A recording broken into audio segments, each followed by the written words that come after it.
São 11 de outubro de 2023 e com muita alegria eu quero começar esta live aqui com você para tratar de um assunto muito importante, oportuno, que tem a ver com o momento em que nós estamos vivendo. Ontem tratei sobre a segunda vinda de Cristo e a guerra em Israel e hoje eu gostaria de retomar o assunto de Israel para contar para você a história desse povo, desde o seu começo.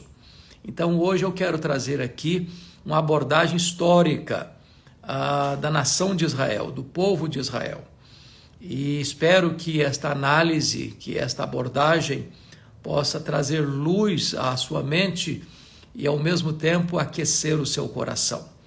É a história da redenção, é a história desta família patriarcal que se transforma numa nação, e esta nação vai se preparando pelas mãos do Eterno, pela providência de Deus, até que venha o Messias, o Salvador do mundo. E eu gostaria então de trazer à sua memória esclarecida esta belíssima história do povo de Israel. E eu quero começar com a chamada de Abrão, de Ur dos Caldeus, lá na Mesopotâmia. E ele vivia entre um povo que adorava outros deuses. E Deus deu uma ordem para ele, para sair da sua terra, da sua parentela, para um lugar que Deus lhe mostraria. E Deus faria dele uma grande nação. Pelo seu descendente, todas as nações da terra seriam abençoadas. Então ele sai de Ur, que fica no sul da Mesopotâmia, vai até Harã, no norte da Mesopotâmia, e dali ele sai com Sara e com Ló, que era seu sobrinho, e vai para a terra de Canaã, a terra que Deus lhe mostrou. É muito curioso que Deus faria dele uma grande nação, e Abrão significa grande pai, mas a Sara era estéril, e ele tinha 75 anos de idade quando saiu, e Sara tinha 65 anos. E eles tiveram, então, uma promessa de Deus, de que por meio dele todas as famílias da terra seriam abençoadas. Que Deus abençoaria aqueles que o abençoassem e Deus amaldiçoaria aqueles que o amaldiçoassem. Só que a Bíblia nos informa, portanto, que Sara era estéril. E quando o Abrão estava com 86 anos de idade, portanto 11 anos depois, eles haviam atendido essa chamada divina, ainda não tinham filhos, e Sara sugeriu a Abraão coabitar com a sua serva Agar, para suscitar aí um descendente. Abraão aqueceu ao conselho da sua mulher, e então nasce Ismael, de Agar. Só que o projeto de Deus não tinha sido frustrado, e então, quando Abraão tem 99 anos, Deus muda o nome dele para Abraão, pai de grandes nações, e informa a ele que Sara, aos 90 anos, daria luz ao descendente, por meio do qual viria a nação de Israel e, consequentemente, o Messias. E então, quando Abraão tem 100 anos, nasce o Isaque, o filho da promessa. Abraão viveu 175 anos, e quando Isaque estava com 40 anos, Deus providenciou que o seu servo, Eliasar, fosse até a sua terra para buscar uma esposa para o seu filho Isaque. E então ele vai, por providência divina, encontra Rebeca, uma bela jovem, corajosa, ousada, decidida, e ela deixa a sua parentela, deixa o seu povo, e vem para conhecer e casar-se com Isaque, o filho da promessa, um jovem herdeiro da grande fortuna de Abraão. Porém, também Rebeca era estéril, e Isaque orou por ela 20 anos, até que ela pudesse dar à luz. Então, quando Rebeca fica grávida, tem no seu ventre 2 nações, 2 povos. E Deus já disse, lá de começo, que o mais novo teria preeminência sobre o mais velho. E o mais novo chama-se Jacó, porque nasceu segurando o calcanhar do seu irmão. E o mais velho chamaria-se Esaú. Eles são gêmeos, e ali representam 2 nações. Os 2 cresceram, um tornou-se caçador, o Jacó tornou-se pastor de ovelhas. E diz a Bíblia que este casal enfrenta um problema, Isaac e Rebeca, porque Isaac ama mais a Esaú do que a Jacó, e Rebeca ama mais a Jacó do que Esaú, e esses pais então suscitam, de certa forma, a emulação e os ciúmes entre os irmãos. Porém, o plano de Deus passava por Jacó e não por Esaú. Esaú vai ser o pai dos Edomitas, um povo que vai ser inimigo histórico do povo de Israel. E então Jacó, aos 77 anos de idade, sai de casa, depois de ter enganado o pai, de ter traído o irmão, vai para a terra de Padã Arã, por orientação de seus pais, aos 77 anos. Lá, ele é enganado pelo seu sogro Labão e trabalha 14 anos pelas filhas de Labão, Raquel e Lia, e constitui família. Depois de 14 anos que ele está lá, nasce José, e ele quer voltar, mas o Labão não o deixa voltar, e ele trabalha mais 6 anos pelos rebanhos. E então, aos 97 anos de idade, ele está de volta à sua terra, por orientação divina, por conselho das suas mulheres, e agora ele tem 2 esposas, tem 2 concubinas, tem muitos filhos, e então diz o texto bíblico que ele volta para a sua terra e tem um importante encontro com Deus, no Val de Jaboque, aos 97 anos de idade. É muito curioso que Jacó chamava Deus de o Deus de seu avô Abraão, o Deus de Isaac, seu pai, mas nunca tinha chamado Deus até então de o seu próprio Deus. Era o Deus do seu avô, era o Deus do seu pai, mas não o seu Deus pessoal. Mas ali no Val de Jaboque, em Peniel, o Senhor mesmo luta com Jacó. Jacó tenta resistir, medindo força com força, poder com poder, destreza com destreza, mas o Senhor toca ali na articulação da coxa, Jacó fica aleijado, mas tem uma experiência gloriosa com Deus, gloriosíssima. E ali Deus muda a história dele, Deus muda o nome dele, ele não vai ser mais chamado de Jacó, trapaceiro, enganador, suplantador, mas será chamado de Israel, príncipe de Deus. E Jacó então vai ser essa personagem tão importante na história da redenção, porque é dele que procede as 12 tribos de Israel. O nome mais repetido em toda a Bíblia é o nome de Jacó. Nenhum personagem bíblico tem seu nome tantas vezes repetido em toda a Bíblia como o nome de Jacó. Ele vai ser o pai das 12 tribos de Israel. E então, diz a Bíblia que quando José, seu filho, está com 17 anos, e Jacó com 108 anos, o José é vendido pelos seus irmãos para o Egito. Tudo isso fazia parte do grande projeto de Deus, porque Deus já havia dito lá em Gênesis 15 para Abraão que a sua descendência ficaria no Egito por volta de 430 anos. E José, então, vai para o Egito, vendido como escravo, e ele fica ali durante um grande período, de 22 anos, até levar sua família para lá. Seu pai, agora, quando vai para o Egito, já tem 130 anos. Ele sai da prisão do Egito para ser governador do Egito, a segunda maior autoridade deste vasto e poderoso império, o Império Egípcio. E então, o José leva a sua família para o Egito. O seu pai, que foi para lá com 130 anos, vive mais 17 anos e morre aos 147 anos, quando tem então a cerimônia, o funeral mais pomposo registrado na Bíblia, é o cerimonial do funeral de Jacó, pai de José, pai das 12 tribos de Israel. Mas diz a Bíblia que então, num tempo em que José morre com 110 anos, mais tarde o faraó, que não conhecia José, começa a oprimir o povo de Israel. Eles desceram para o Egito com 70 pessoas, e depois de 400 anos, saíram do Egito 600 mil homens, além de mulheres e crianças, em torno aí de 2 milhões de pessoas.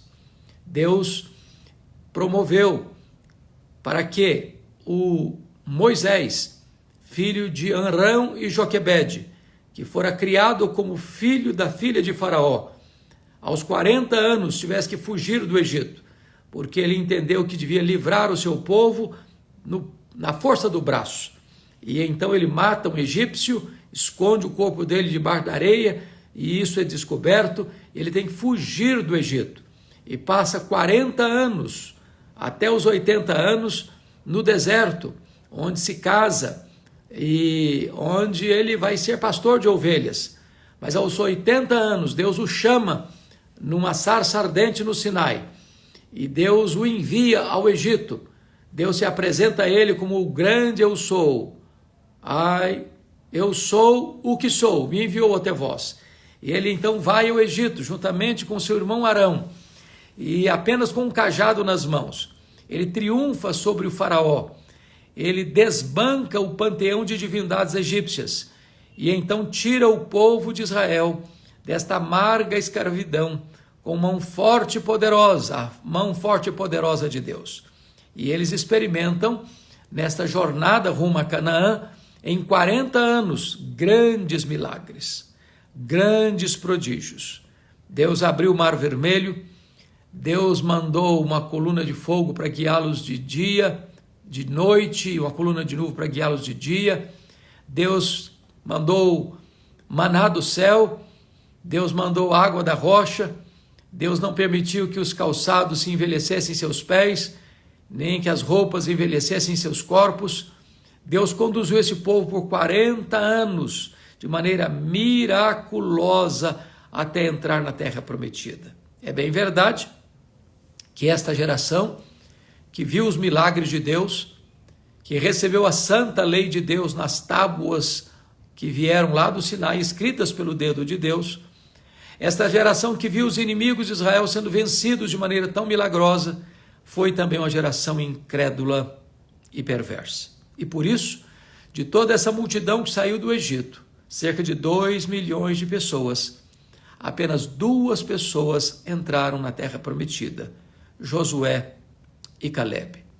Depois que Moisés conduziu esse povo por 40 anos no deserto, agora então, esse povo entra na terra prometida sob a liderança do grande general Josué, que era discípulo e sucessor de Moisés. Deus então ordena a Moisés que faça a transição, e ele não entraria na terra prometida, porque Deus dera uma ordem para ele para falar a rocha, e ele feriu a rocha, desobedecendo a Deus.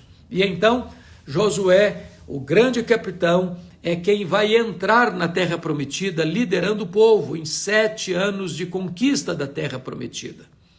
Enquanto Josué e os anciãos de Israel estavam na liderança, o povo serviu a Deus, o povo temeu a Deus. Entretanto, com a morte de Josué e dos anciãos de Israel, a nova geração que surgiu já não conhecia mais a Deus. E aí nós temos um longo período de mais de 300 anos, num governo que nós chamamos de teocrático, governo do próprio Deus, que se fazia perceber pelos juízes que Deus levantava nas horas de aperto, porque o povo foi numa espécie de ciclo, numa espiral descendente de decadência, de desobediência, de apostasia, de opressão, e quando o povo se sentiu oprimido, buscava Deus, Deus levantava um juiz, libertava o povo.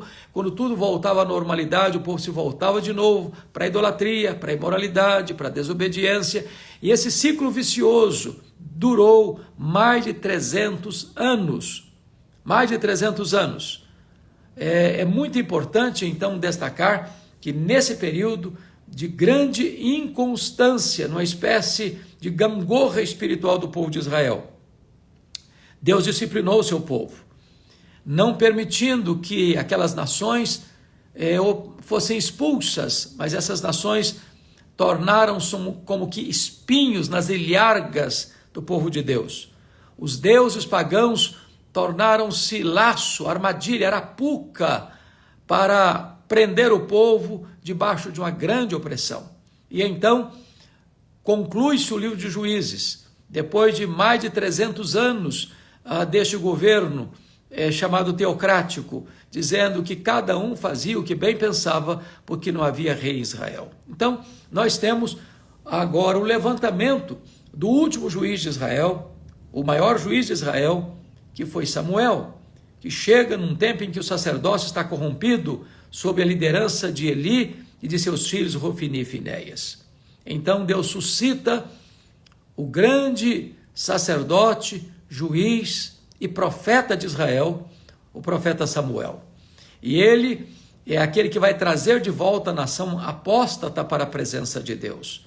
É ele quem vai ungir também um rei sucessor do processo do governo teocrático para um governo monárquico, ungindo Saul, benjamita, como rei de Israel. Esse rei começa bem, mas termina muito mal. Deus o rejeitou, porque ele não teve um coração submisso e obediente a Deus. E então Deus ordena Samuel para ordenar, para ungir Davi, filho de Jessé, o caçula de Jessé, como rei em lugar de Saul. E o primeiro livro de Samuel retrata esta saga do ministério de Samuel, do ministério de reinado de Saul, mas como Saul se corrompeu, como Saul perdeu o rumo, como Saul fez da perseguição a Davi, seu genro e seu sucessor, a plataforma principal do seu governo.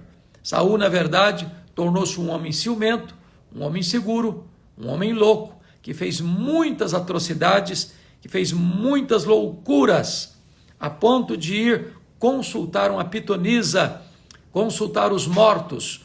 E desta maneira, ele encerra a sua biografia no capítulo final do primeiro livro de Samuel, morrendo na batalha contra os filisteus. E então o caminho está aberto para Davi voltar à sua terra, porque ele estava num desespero dele, buscando asilo político entre os filisteus. Ele retorna a Hebrom, ele é consagrado rei das tribos do sul, mas o general, que era o general de Saul, Abner, conclama o Isbosete, filho de Saul, como rei das tribos do norte, e mais tarde ele volta a sua atenção para Davi, e ele dá apoio a Davi. Davi então faz uma aliança com ele, mas o general Joabe mata Abner, e o rei Isbosete é assassinado, e então os anciãos de Israel, das tribos do norte, vêm até Hebrom, consagram Davi, ungem Davi como rei sobre todo o território de Israel.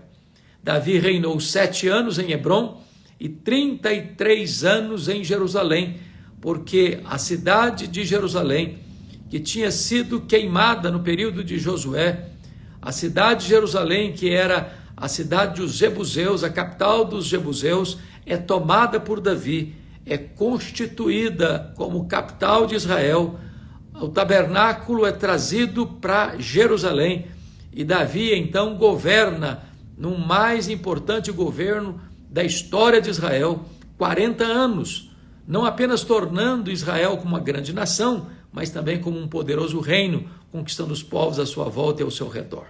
Pois bem, Davi teve um reinado vitorioso, muito vitorioso, tornou-se um rei riquíssimo, muito poderoso, um homem com muita destreza militar, que fez grandes campanhas militares e todas elas vitoriosas, mas ele tem um fracasso na vida pessoal, na sua vida moral, com adultério com Batseba, mandando matar o marido de Batseba, o seu soldado, o seu valente Urias, e a partir daí a biografia de Davi vai num declínio, numa ladeira abaixo, e ele conclui o seu reinado com grandes conflitos, inclusive com a conspiração do seu próprio filho Absalão contra ele, e ele tem que fugir de Jerusalém às pressas para não ser morto pelo seu próprio filho. Ele vence essa guerra contra o seu filho, mas ele não celebra esta vitória, porque, na verdade, aquela vitória teve um gosto amargo para ele. A vida de seu filho Absalão é ceifada. Pois bem, com a morte de Davi, o seu filho Salomão vai ser o seu sucessor. E Salomão pede a Deus sabedoria, Deus dá sabedoria, Deus dá riqueza para ele, e ele vai ser um rei com grandes riquezas, com grandes vantagens, no sentido de que o mundo está em paz nesse período, os inimigos à volta estavam conquistados já pelo seu pai, e ele vai empreender a construção do templo de Jerusalém, do majestoso templo de Jerusalém, com todo o ouro que seu pai Davi havia deixado como herança para ele fazer aquela grande obra, com a ajuda de Tiro, do rei de Tiro, com madeiras nobres, com pedras preciosas. E então o grande ponto do reinado de Salomão foi o luxo, a pompa do seu governo e, sobretudo, a construção do templo de Jerusalém. Se Davi começou bem e não terminou tão bem, também o mesmo aconteceu com seu filho Salomão. Ele se corrompeu por causa das suas muitas mulheres. Ele tinha 700 princesas e 300 concubinas e chegou a ponto de adorar os deuses pagãos de suas muitas mulheres.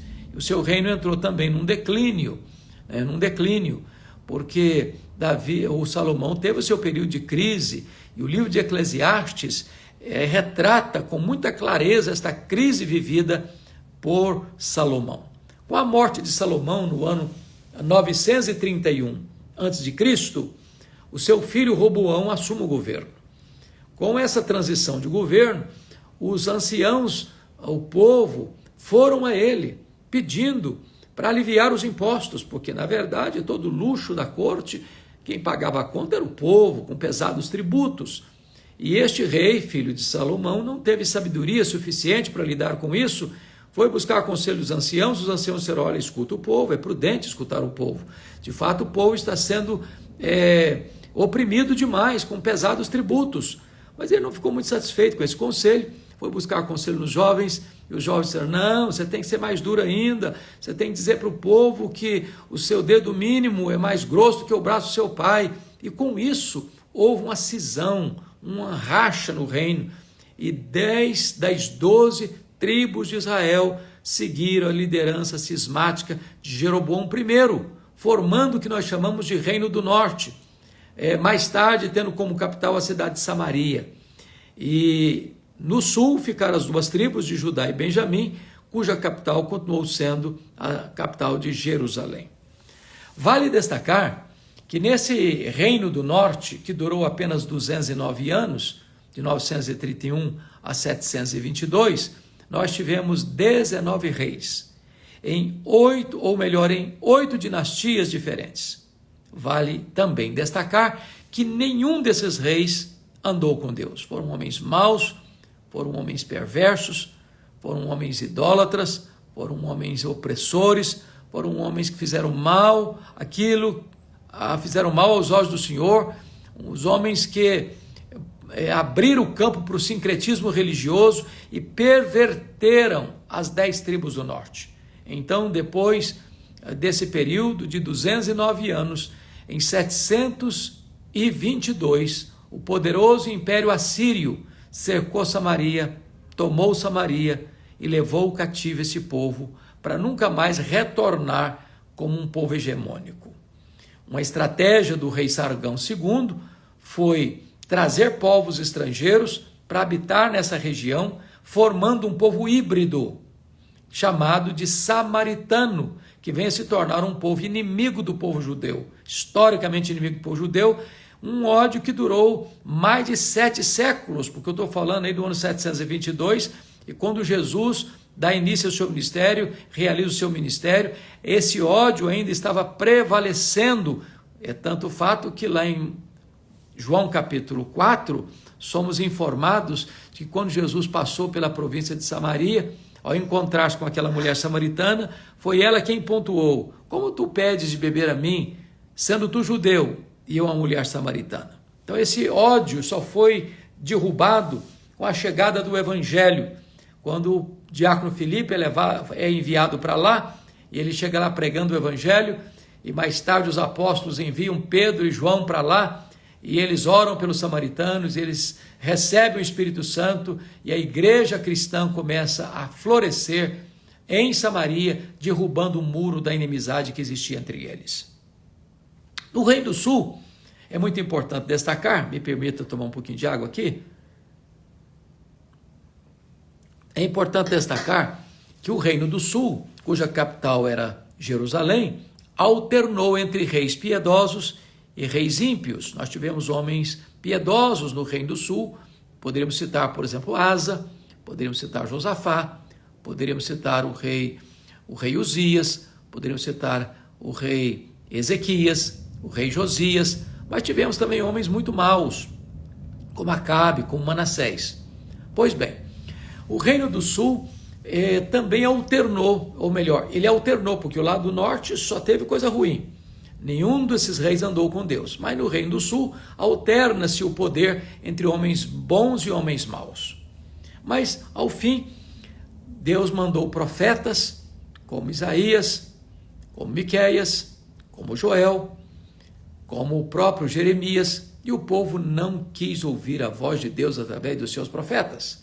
A uns perseguiam, a outros matavam, e eles tinham uma espécie de crendice, uma coisa mística em relação ao templo. Está lá em Jeremias capítulo 7, e eles diziam: templo do Senhor, templo do Senhor, templo do Senhor é este, para permanecerem nos seus pecados. Em outras palavras, eles pensavam assim: enquanto tiver o templo de Jerusalém, nós estamos seguros, nenhum inimigo vai nos conquistar. Pois bem, Deus então entrega o Reino do Sul nas mãos dos caldeus. Israel nunca foi derrotado por causa da força dos inimigos. Israel sempre foi derrotado por causa dos seus próprios pecados. Então, a Babilônia cerca Jerusalém durante 3 vezes. Aliás, me permita dizer isso aqui, antes disso, logo que a Samaria caiu, no ano 722, o rei assírio cercou também Jerusalém, quando o rei Ezequias governava aqui no sul. E deu uma ordem para o rei Ezequias: pode se render, porque Deus nenhum consegue livrar você das minhas mãos. E então diz a Bíblia que o rei Ezequias coloca essa causa diante de Deus. Ele não tinha estratégia militar, nem força militar para resistir àquele poderoso exército que sitiava Jerusalém. E então um anjo do Senhor, apenas um anjo do Senhor, agindo em nome do Senhor, matou 185 mil soldados assírios, e Deus libertou Jerusalém do poder estrangeiro, além de curar o rei Ezequias, que estava com doença mortal. Pois bem, mas agora passaram-se os anos, e o Reino do Sul também se corrompeu galopantemente, misturando-se com os outros povos, na prática da idolatria, na prática da imoralidade, abusando da paciência divina, provocando a ira de Deus. E então Deus traz a Babilônia, um povo amargo, um povo conquistador, um povo expansionista, um povo sem temor de Deus. E você pode ler esse grande dilema no livro do profeta Abacuque, e você vai ver que Jeremias, ao denunciar que Israel cairia nas mãos dos babilônios, dos caldeus, ele chegou a ser preso, ser jogado num buraco, e eles não queriam ouvir nenhuma palavra negativa a respeito do povo, mas na verdade Jerusalém foi cercada em 606, Deus entregou os vasos do templo nas mãos dos caldeus, esses vasos sagrados foram levados e colocados nos templos pagãos na Babilônia. Alguns jovens da nobreza foram levados cativos, como Daniel e os seus amigos. Houve um segundo cerco no ano 596, quando foi levado também Ezequiel, que era de uma família sacerdotal, mas ele vai ter um chamado profético lá na Babilônia, e vai exercer o seu ministério profético a partir da Babilônia. Mas no ano 586, Nabucodonosor, cercando Jerusalém, impôs à cidade uma situação de muita dor, de muita tristeza, porque ninguém entrava, ninguém saía, faltou provisão, as pessoas começaram a morrer de fome dentro dos muros, e aqueles que tentavam escapar morriam à espada. E então, quando não havia mais qualquer chance de resistência, Jerusalém foi tomada, o templo de Salomão foi destruído, e o povo de Judá foi levado cativo para a Babilônia, num longo cativeiro de 70 anos. Deus havia não só definido o cativeiro, mas a duração do cativeiro. E então Israel é entregue nas mãos dos seus inimigos, num ato da disciplina amorosa de Deus, porque a disciplina de Deus não é um ato de ausência de amor, mas de amor responsável. E então, só então, no cativeiro babilônico, é que Israel é curado da idolatria e nunca mais o povo se capitula diante de outros deuses. Se eles foram levados para a Babilônia em 3 turnos, 606, 596, 586, eles retornam à terra de Israel também em 3 turnos, sob a liderança de Zorobabel para a construção do templo, sob a liderança de Esdras para ensinar a lei e sob a liderança de Neemias para reconstruir os muros de Jerusalém. Então, Jerusalém é reconstruída sob o governo agora medo-persa, porque a Babilônia, enquanto Israel estava lá no cativeiro, caiu nas mãos de um outro império, o Império Medo-Persa. Quando Israel retorna ao seu território, quem governa o mundo é o Império Medo-Persa. Pois bem, este império também caiu nas mãos de um outro império, o Império Greco-Macedônio. Filipe da Macedônia, Alexandre o Grande, período em que se espalha o que nós chamamos de helenização, a cultura grega. Uma língua universal circula no mundo inteiro, que é o grego. Nesse período, traduzido o Velho Testamento para o grego, que era a língua mundial, uma versão muito famosa chamada de Septuaginta. E então, com a morte precoce de Alexandre o Magno, Alexandre o Grande, o grande império greco-macedônio é dividido entre 4 generais. Israel ficou ora sob o governo dos Ptolomeus do Egito, ora sob o governo dos Seleucidas da Síria. No governo sírio, Antíoco IV, ou chamado Antíoco Epifânio, profana o templo de Jerusalém, levantando um altar a Zeus no templo de Jerusalém e sacrificando suínos no templo de Jerusalém, uma grande profanação. E então o sacerdote Matatias, com seu filho Judas Macabeu, não suportando essa profanação, declaram guerra aos Seleucidas da Síria e ganham essa guerra, formando um governo asmoneu em Israel. Então Israel é liberto do poder estrangeiro através da guerra dos Macabeus. Mas no ano 63, Pompeu conquista esse território e incorpora Israel ao chamado Império Romano, que na época Pompeu nomeia Antípater como rei do território de Israel, e com a morte de Antípater, seu filho, conhecido por todos nós como Herodes o Grande, é nomeado rei de Israel. Eu queria destacar para você um fato muito curioso sobre Herodes o Grande, porque Herodes o Grande foi um grande empreendedor, um grande gestor. Tudo que tinha grande em Israel foi ele que fez. Por exemplo, foi Herodes o Grande que construiu, ou melhor, ampliou e embelezou o templo de Jerusalém, tornando-o mais magnificente do que o templo de Salomão. Foi ele quem construiu o porto de Cesareia, abrindo o comércio para o mundo e facilitando as viagens missionárias. Foi ele quem construiu a fortaleza de Massada, para onde fugiram cerca de 1000 judeus quando Jerusalém foi tomada no ano 70. Foi ele quem construiu a fortaleza de Antônio, onde Jesus foi julgado por Pôncio Pilatos em Jerusalém. Esse homem, embora um grande empreendedor, ele tinha muito medo de perder o poder. Então, ele massacrou mais da metade do sinédrio judaico.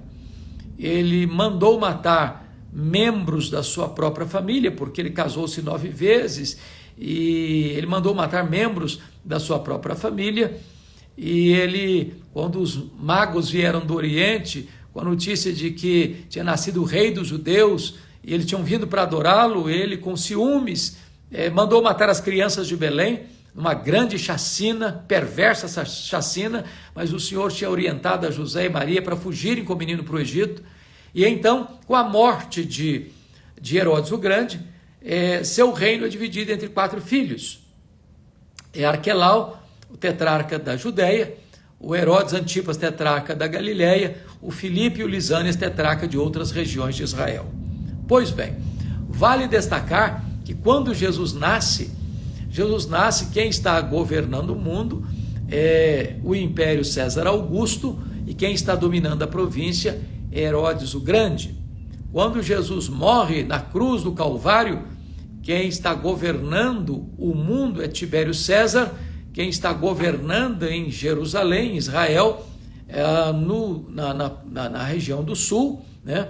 Na tetrarquia da Galileia, é o governador romano Pôncio Pilatos, e quem está governando lá na tetrarquia da Galileia é Herodes Antipas. Então, já disse ontem para vocês, na nossa live, que Jesus havia profetizado a queda de Jerusalém, a tomada de Jerusalém, que o templo de Herodes seria também destruído, o que ocorreu no ano 70, quando Tito Flávio cerca Jerusalém, toma Jerusalém, destrói o templo de Jerusalém, não ficando pedra sobre pedra, e então acontece a maior dispersão dos judeus de todos os tempos, desde o ano 70 a 14 de maio de 1948, quando Israel retorna ao seu território como nação.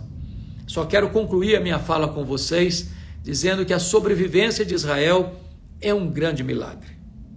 Nenhum povo conseguiu manter sua cultura, sua religião e sua língua por tanto tempo. Talvez perguntemos agora, onde estão o poderoso Império Egípcio? Onde está o poderoso Império Assírio? Onde está o poderoso Império Babilônico? Onde está o poderoso Império Medo-Persa? Onde está o poderoso Império Greco-Romano? Onde está o poderoso Império Greco-Macedônio? Onde está o grandioso Império Romano? Todos eles passaram. Mas Israel, apesar de ser perseguido de uma maneira tão virulenta, tão truculenta, a ponto de no século passado, no século XX, na Segunda Guerra Mundial, 6 milhões de judeus terem sido trucidados de forma criminosa, de forma bárbara, de forma desumana pelo nazismo, o povo de Israel sobreviveu. Louvado seja Deus. Sobreviveu com a sua cultura, com a sua língua, com a sua religião.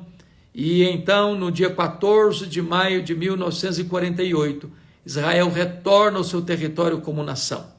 E é uma grande nação, embora num território tão pequeno, cuja maioria, a extensão do seu território é de deserto, mas uma nação fortemente tecnológica, uma nação que tem um grande poder de resistência e capacidade militar, uma nação que tem exportado tecnologia para o mundo, uma nação que tem sido referência para o mundo, e então hoje nós estamos aqui para render graças a Deus pela nação de Israel, porque esta nação trouxe para nós as Escrituras, esta nação trouxe para nós o Messias. Jesus era judeu.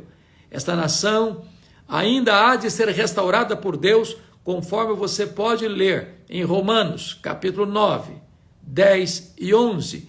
Romanos 9 olha para trás, para a grande eleição de Deus.